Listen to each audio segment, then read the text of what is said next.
Hello, chess friends, and welcome to Azadov's Chess Channel, and welcome to the Lindores Abbey Rapid Challenge quarterfinals between Magnus Carlsen and Wesley. So, in the first match game, Magnus Carlsen won the game with a little bit of luck. We have to admit it because I think Wesley had some defensive ideas in the first game, had also a winning game in the second game. So, it was now Wesley time for a redemption. But I didn't like some commentaries on Wesley because he was really criticized.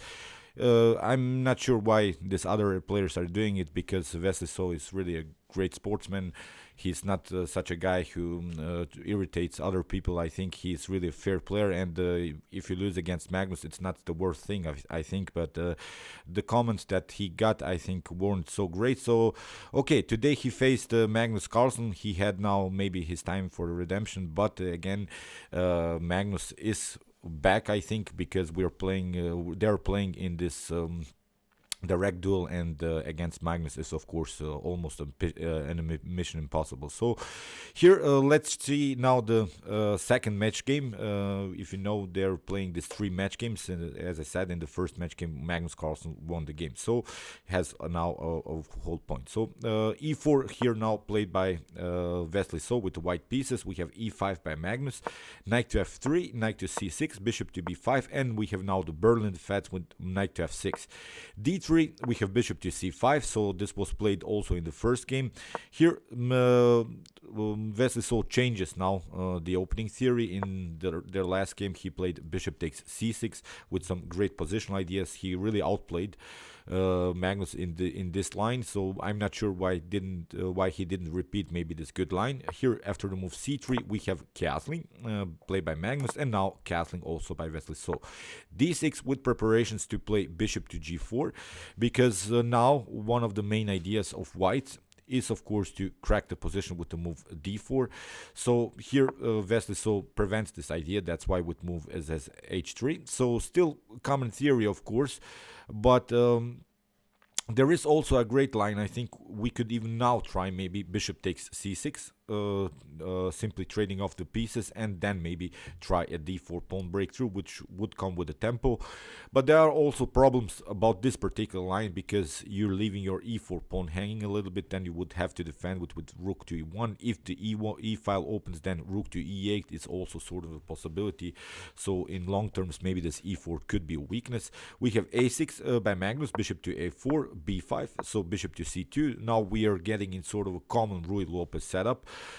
In the game bishop to b6 was played, a very good move I think by Magnus. Never allow this d4 to come with the tempo. So now you see, if white pushes the pawn on d4, then of course this e4 could be problematic. So far it's defended, but with moves as bishop to b7, this could be a good idea for black to attack maybe the weakness on e4. So here rook to e1, also common idea of the Ruy Lopez. Our main positional idea is to play knight to d2, knight to f1, knight to g3, knight to f5. So this would be sort of a path for the knight, because we have now this so-called static center setup. Whenever you see these types of positions, as I always like to say, I'm repeating myself a little bit in these videos, but for those maybe who are watching my videos for the first time, I just wanted to point you out that basically from white's and black's perspective, when we have this kind of a pawn structure in the center, when it means that this pawns cannot roll, then you should try outposts here on this squares, like d5, f5 from black's perspective, here on f4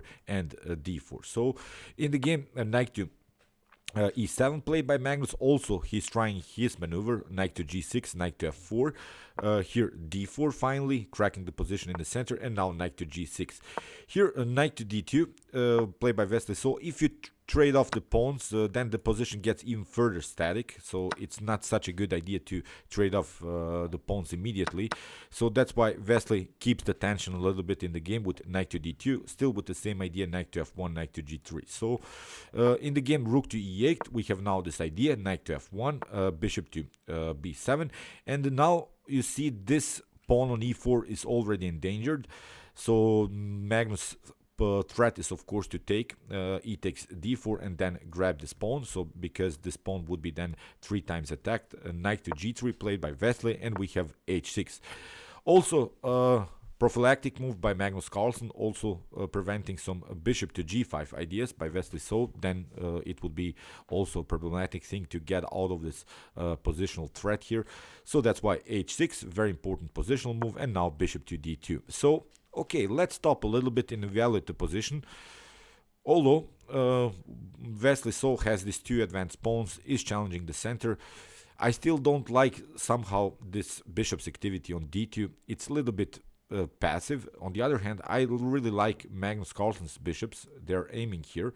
So Magnus is waiting for sort of a clarification here in the center. If something happens here, then one of these bishops will be very, very powerful. So in the game c5 played by Magnus, he's now really challenging Wesley So center. So here finally d takes e5. If you go here with d5, if you pass through, then I think black has here sort of a advantage, a space advantage on the queen side. Black could play something like c4, maybe a5, b4 after that, really creating a pawn storm on the queen side. And also, if we flip the board a little bit, there is also a common idea here from black. We could go maybe here even in sort of a King's Indian attack with f5 pawn breakthrough possibilities. It has to be prepared, I think, but still this pawn structure would allow you maybe some f5 pawn breakthrough. So okay, but still I would first attack here the queen side, as I said, with a5 b4 move. So I think Magnus gets out of this opening very, very well. In the game, Wesley So kept a little bit the position static, tried to open here maybe even the d file, but after d takes e5, the position hasn't changed dramatically, I think.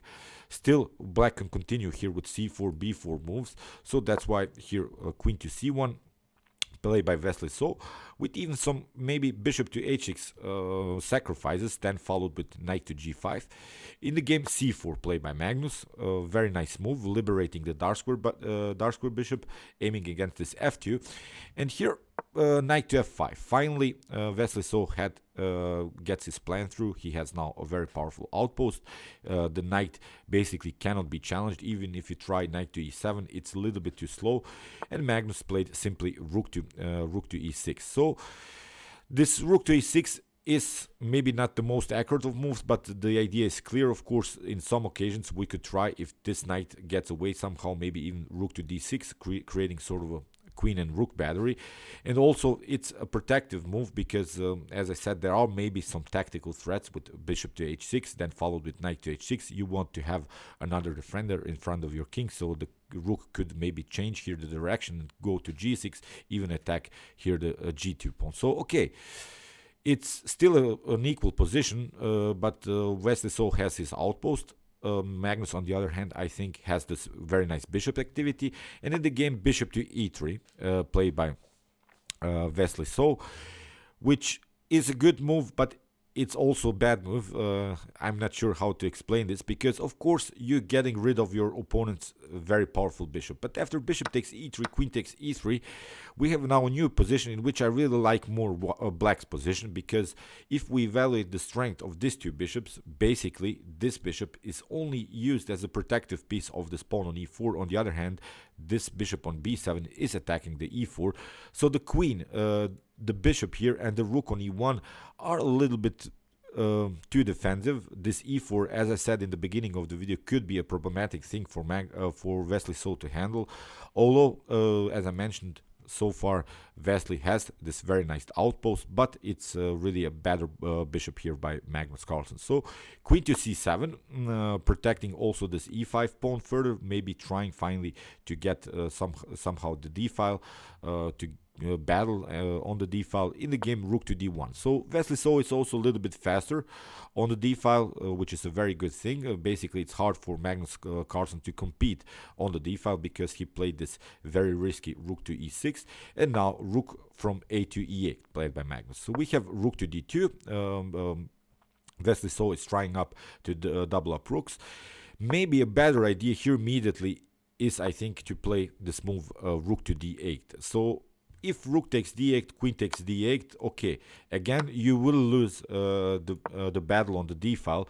That's not the problem after queen to c7, but it's also now hard for white to somehow include the pieces here. There's no good square for the rook maybe to go on the 6th rank, 7th rank, because the rook is and the queen are protecting this maybe weak square on d6. So here rook to e8, I think was maybe a slightly inaccuracy by Magnus. In the game rook to d2, and now Magnus plays, I think, a mistake in the game. Knight to f4. It is a problem because here Wesley So has a great tactic, king to h2. So the problem is now that this knight can be kicked away with potential g3 moves. So this knight to f3 would have to retreat. The same thing cannot happen here for white, because if if black tries to kick away the knight with g6, then you simply lose your h6. So this knight to f4 was very risky. You see now in the continuation what was the problem, because after rook to d8, now finally Magnus sees his mistake, that he had to first compete on the d file, and Wesley So played rook to d8 after queen takes d8. The problem is now that the queen is not covering anymore the e5. So the e5 is the protector of this knight on f4, and you placed basically your knight on a very risky square. Now Wesley So found a good tactic. Knight takes e5. So after rook takes e5, we would have simply the possibility to grab a pawn, and it would be a favorable continuation here for white. But okay, Magnus played here a counter attack. He played knight to g2. He wants to grab a pawn. And here Wesley So makes, I think, the main mistake in the game. He plays queen to g3. A better way, I think, here is to simply take king takes g2.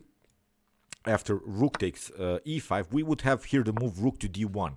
This will be, I think, a very nice position for Wesley. After queen to c7, we would have the possibility to play knight to d6, and again we would protect the e4 pawn, and then maybe we would have possibilities to play the move f4 followed with e5. Of course, you have to first get with your king out of this mess, but here after the move knight to d6, I think really that white has a comfortable game. We could even trade off this knight for the bishop, so it's, I think, a playable position. So in the game, instead of this king takes g2 idea, Wesley So plays a mistake. He was probably thinking that he's winning here after the move queen to g3, but Magnus simply plays knight to h5, protecting first his, his pawn on g7. Here queen takes g2 was played, and now rook takes e5. Okay, you have this check, knight to h5, but the problem is that Magnus can escape here on f8. And what happened now is that Wesley So has a pawn up, but here he has a worse position, because now Magnus has the opportunity to place his knight on this very active square f4. So this is very risky for white, because there's no other piece that can kick away this knight from f4. You don't have anymore the dark square bishop, you don't have anymore the knight is too far away from the action. You lose another tempo here. Knight to g4 was played, and Magnus played simply rook to e6. Maybe here a better idea is to play rook to g5, play by which was Magnus' possibility. Maybe try to keep sort of a tension here against the queen. Maybe now finally with possibilities knight to f4, queen to c7, knight to f4 would be very risky here for Wesley. So okay, Magnus tried here after the move knight to g4, he tried here a more compact position with the move rook to e6. Now again with the same ideas, rook to g6, and Wesley played queen to f3, which again wasn't maybe the most accurate of moves. Maybe rook to d1, simply attacking the queen, getting the queen out of this d file, maybe also trying some counter attacks on the d file. He played queen to f3, here queen to d2, and again an attacking move by Magnus, and here Wesley So again plays an inaccuracy, which is basically hard to see now the best next move. The next best move was here to protect with rook to d1. If Magnus takes queen to c2, then we would have here the possibility to counter attack with rook to d7. We would attack the bishop and also threatening checkmate here on f7. So, but in the game, Wesley played a passive move. He played rook to e2. Okay, it seems that the same position happened, but it's really not so, because this rook would love to be on the d file, as I said, creating at least some kind of a counter play here. Queen to d6 play by Magnus. The king has to move, and now we got our goal, knight to f4. And the problem is you played your rook on e2, and again this rook has to retreat. It comes within a tempo. So Here, rook to e1, you see Magnus plays now f5, very natural move, getting use of our pin, and here knight to e3 was played by Wesley. So if you try, that's basically the only defensive move that you have here. If you try something like knight to h2, then again, rook to f6 is a possibility. We will have rook to g6. You see, it will be very, very tough to defend here for white. So knight to e3 is the main move, because after something like rook to g6, at least we would cover here the g2 square. But it's already really a bad position here for white. Wesley so had his chances, as I said. Here f takes e4, queen to g3 was played, and now knight to d3.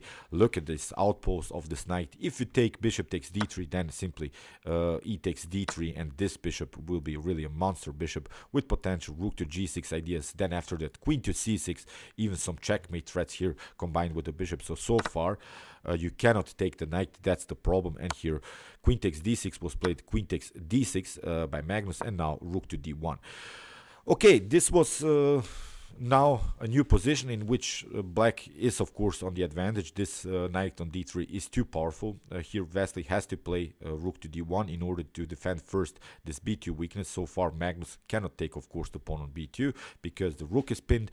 Rook to g6, we have king to f1, and now bishop to c8. Magnus simply attacks now this weakness on h3, so that's why h4 had to be played. And now a very important move, bishop to h3, getting the king here on a very weird square e2, and now comes rook to f6. The main idea is of course this immediate checkmate even here on f2, so that's why bishop takes d3 had to be played. So you see how Magnus found a way to force basically Wesley so to trade off this bishop for the knight. Now after e takes d3, Magnus has a new position in which he has this very powerful strategical element. It's the so-called supported pass pawn. A supported pass pawn in the endgame is of course a great thing. Maybe a better idea for Magnus would have been to take with the c pawn.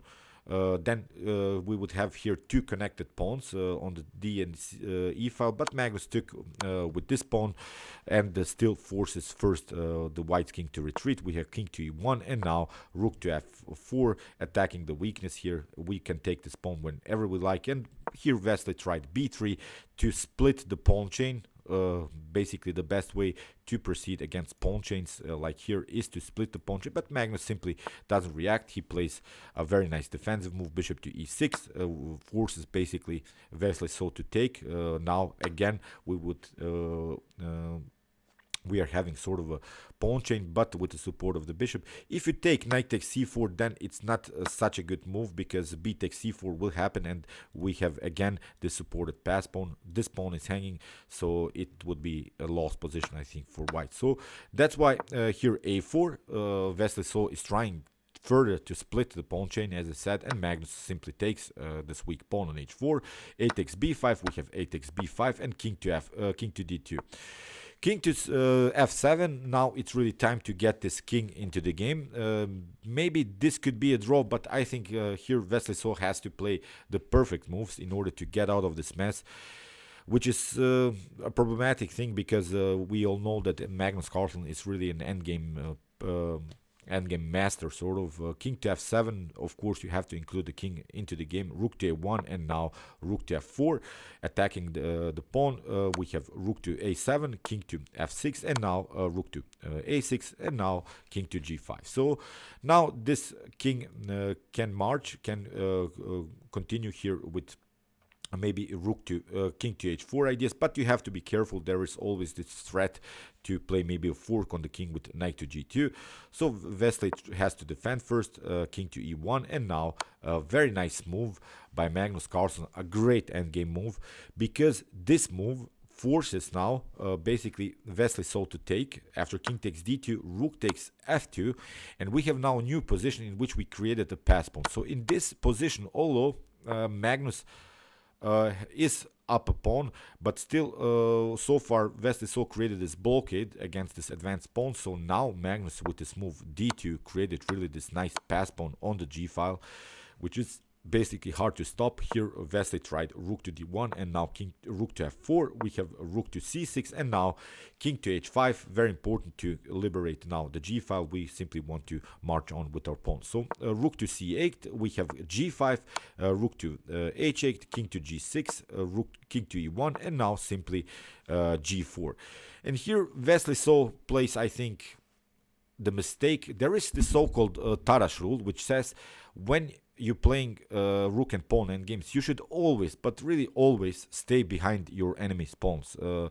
Here Wesley makes a mistake, really a blunder, rook to h4, although I think this is simply winning for black anyway. But rook to h4 invites basically Magnus to play this move, king to g5. Now you lose the tempo, and here rook to f3, attacking the knight. There is no way, there's no good way how to protect this knight. King to d2. This move, rook to f3, basically forces this king to go to d2, and now the king is far away from the action. Here rook to f2, king to d1, and now g3. And in this position Wesley resigned. There is no way to protect everything. If you try to go behind, the king will go into the game, and we have a clear path. We can even include our bishop. So in this position, as I said, Wesley resigned the game. Okay, again unlucky, I think, Wesley, but it's really hard to find the best next move against Magnus Carlsen. He plays really these accurate openings, these accurate middle games. Maybe after this move, f4, let's go back here. As I said, here after the Magnus Carlsen played this knight takes e5 ideas, knight takes g2, maybe king to g2 is a better move. After this idea, rook to e5, rook to d1, and then knight to d6 would be, I think, a good position here for Wesley. He missed that and lost the game eventually. Okay, I hope that you enjoyed this game. This was really a great strategical game with some great endgame techniques. Meanwhile, you can watch my other commented chess games so far. Here's the link, and you can also watch my best chess games of all time if you want to see the best chess games that have been ever played in chess history. See you soon with some more videos, and chess is the best, of course.